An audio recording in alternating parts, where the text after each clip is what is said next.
Si quieres saber la historia de cómo me caí en un autobús en Perú y empecé a dar vuelta y quieres saber, No me lo preguntaste podcast. voy a contar aquí en No me lo preguntaste podcast cómo un peruano me humilló. Y era ese por el año 2018, 2019. Ya yo vivía en Perú. Pero cuando llegué a Perú, o sea, pongo un ejemplo, ¿no? En esa época del 2018, 2017 y 2018 emigraron muchos venezolanos de Perú a Venezuela. Entonces había llegado como que el boom, ¿no? De que en Perú te está yendo bien, en Perú esto y en Perú lo otro. Eso es para que también esta parte de la historia para los que no sé, no saben cómo fue la situación en Venezuela esos años, desde el 2012, 2013, desde que entró Maduro hasta, bueno, yo salí en el 2018, la cosa estaba muy fuerte. Y estaba ese boom, ¿no? De que vamos para Perú, que la cosa está mejor allá.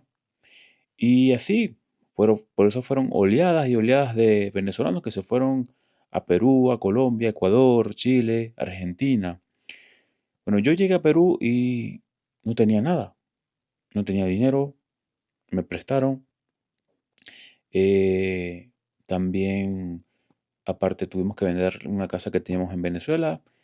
En fin, llegó esa época muy fuerte en Perú donde la vida allá en ese país, si tú no tienes estudios, si tú no tienes tus papeles regulados, te toca trabajar en negro, como dicen acá en España, te toca trabajar de forma ilegal y no consigues trabajo de forma tan fácil como crees. O sea, no consigues un trabajo tan fácil saliendo, dame un trabajo, porque también había un punto que había mucha xenofobia. Y la xenofobia es cuando, bueno, tienen como que ese hate contra una nacionalidad. Y será otro tema que me gustaría hablar más adelante. En fin, no había trabajo, no estaba trabajando, no llegaba a fin de mes. A- Y llegó un punto donde nuestro grupo familiar que estábamos allí nos preguntamos cómo podemos subsistir a esto, qué podemos hacer. Y no había otra de que hacer como otros venezolanos. Había un sitio que era San Juan de Miraflores, allá en Lima, que era un sitio donde se agrupaban todos los venezolanos, se agrupaban todas las personas que habían llegado para poder vender algo y poder comer. Entre pocos pudimos juntar para comprar para la mercancía, para vender. Y entre tanto eso, luchando, luchando, compramos la primera mercancía. Y cuando compramos llegó una persona, que eso se acostumbra muy allá. Y esto no es por hablar mal, bueno, como quieran tomarlo, ya al final tú no me lo preguntaste, solamente estoy contando la situación que yo viví. Y llegó una persona que entre tanta situación, o sea, nosotros los venezolanos teníamos mucho tiempo sin coger tanto billete y sin que la moneda en Venezuela no valía nada. Y tenías muchísimos billetes. En Perú el billete, el tacto del billete es distinto. No te das cuenta si el billete es real, si el billete es de mentira, si es falso, o sea, muchas cosas, ¿no? Y llegó o sea, en ese momento había una banda, creo que eran de peruanos, que estaban haciendo muchos billetes falsos. Y nos tocó a nosotros. Si necesitabas 10 soles para comprarte la mercancía para poder vender, ¿no? Y te quitaban 5 soles. O sea, te pagaban no, creo que nos pagaron con 10 soles. Y le devolvimos 9 soles. O sea, compró un sol que valía la mercancía, nos dio un billete de 10 soles. ¿Y cuánto perdimos? Perdimos todo, los 10 soles, porque había que darle el vuelto, ¿no? Y, wow, empezamos muy mal. Empezamos muy mal porque perdimos.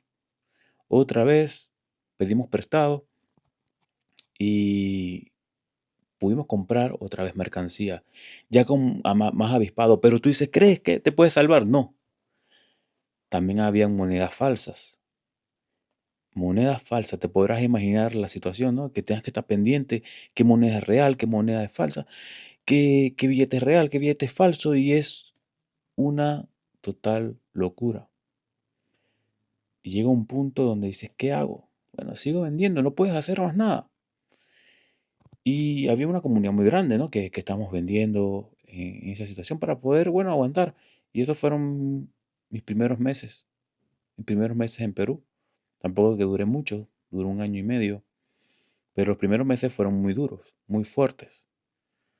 Y esto no es para yo quejarme ni victimizarme, sino cuento mi situación, mi experiencia. Al final, ese tipo de cosas es la que nosotros, como seres humanos, nos hacen fuertes. Porque creemos que aprendemos desde que nos pasan las cosas buenas. Y no, es mentira. Nosotros no aprendemos allí. Aprendemos cuando nos suceden las cosas que nos duelen. Eso es lo que te enseña y te hace más fuerte. Y no creando odio hacia el prójimo, sino cómo puedo mejorar. ¿Cómo puedo salir de esta situación? ¿Cómo puedo avanzar, ¿no? Y salir de este mundillo? O sea, suele ser más fácil para las mujeres que vendían, porque el peruano se embelezaba mucho por la mujer venezolana, pero para el hombre no. Qué difícil, ¿no? Pero aún así persistimos, avanzamos. Y entre tanto eso, nos pasó más o menos como 3 veces lo mismo, que nos dieron monedas falsas, que nos dieron billetes falsos. Y te preguntarás, no hacían nada, ¿qué podemos hacer? La policía tampoco nos creía y tampoco te iba a ayudar porque estabas haciendo algo de forma ilegal. Pero no había otra manera. Emigrar no es nada fácil. Emigrar es una situación muy difícil. Pero vuelvo y digo, eso es lo que te hace más fuerte. O sea, necesitamos situaciones de estrés a veces para mejorar, para avanzar, para progresar. Porque imagínate que todo fuera fácil. A lo mejor yo estuviera todavía ahí vendiendo si eso hubiera generado ese placer. No te genera como que esa ambición de mejorar. Y llegó el punto, ¿no? De la historia, como aparte de esas, no sé si la pueden ver como humillaciones, al final es viveza de cada quien. El darte un billete falso, el darte una moneda falsa, el decir otra vez y otra vez. Y solo le doy las gracias a Dios. Y la gloria siempre para mí se la doy a Dios, al Señor Jesucristo que está allá arriba, que es el que siempre vela por nosotros. Y llegó el punto más álgido, ¿no? Entre esos, aparte de que teníamos que vender, es como una avenida principal. Lo hacíamos de otra forma como que montárnoslos en autobuses. Y yo me montaba en los autobuses. Para mí fue duro, ¿no? De venir de un sitio de Venezuela, estaba estudiando, yo estaba haciendo mi carrera universitaria, trabajaba en una farmacia y al final avanzaba, ¿no? En mi vida y me toca eso. Me toca montarme en los autobuses a vender. Me toca perder, digamos, el miedo.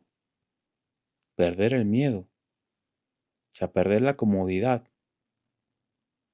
En la vida siempre toca. Y doy gracias por ello.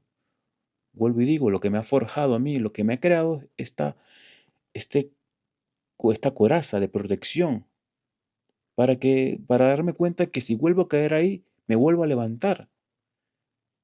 Y entre eso, montándome en los autobuses, llegó el peor momento de mi vida. Me monto en un autobús y de repente al chofer no le gustó mucho porque ahí tienes que montarte, pides permiso y a veces no les escucha porque no te hablan bien, no vocalizan bien y tú dices, bueno, creo que dijo que sí, te montas y aceleró muy, muy, muy fuerte y después frenó de la nada. Ah, ese día fue muy fuerte, ¿no? Porque lo poco que tenía que llevaba se me cayó. Me caí. Desde la parte de adelante hasta atrás dio la vuelta, dando vuelta. Se me cayeron las monedas, se me cayeron la mercancía. Pónganse en mis zapatos, ¿no? Es doloroso pasar esas situaciones. Y todos los que estaban ahí, los pasajeros, riéndose. Desde, no sé, yo solamente le puedo pedir a Dios por ellos. Porque desde la ira no, solamente les doy gracias también porque me han ayudado a fortalecerme. Y no he hecho culpa a nadie, solamente la situación. O sea, el chofer aceleró y después frenó fuerte, aposta o no, pero sucedió. Me caí, se me cayó la mercancía, se me cayeron las monedas. Era un autobús que colocaré la imagen, cómo son los autobuses en Perú. Y fue el momento más duro de mi vida, en ese momento. He pasado otros momentos duros, pero en ese momento, en esa edad tenía yo 18, 19 años. Y allí me tocó vivir esa situación. Y entre cuando estaba recogiendo, la gente riéndose, otros pateaban las cosas, pateaban las bolsas de lo que llevaba yo, la mercancía, y se reían a carcajadas, se reían a carcajadas. Y solamente uno de todos ellos, a lo mejor Dios obró por él, lo utilizó como una herramienta, me ayudó. Y perdí todo. Muchas bolsas me las patearon, se partieron, las monedas recogí las que pude y me bajé lo más rápido posible porque aparte fui amenazado. Si no te bajas, te va a pasar algo peor. ¿Qué hice yo? Me bajé con lo que pude, todo sucio. Se me rompió también el pantalón que tenía. Y al final, bueno, ¿qué puedo hacer? Esto no lo digo en forma víctima, lo cuento la forma de historia, ¿no? De que doy gracias a Dios donde estoy y que uno puede estar muy abajo y puede subir, pero acordarte también de esos momentos de bajezas, esos momentos donde estuviste en el suelo, donde estuviste en la lona, donde estuviste en la lona, en ese round de boxeo. Pero aquí estoy levantando, peleando con la vida. Y agradezco todas las situaciones que me han pasado. Y agradezco a ese país también cuando viví allá, en Perú, por brindarme la mano, porque la necesitábamos, muchos de nosotros. Y después hablaré del hate, ¿por qué teníamos tanto hate allí como venezolanos? Nos podemos levantar de la lona, claro que sí. Y no hay que rendirse.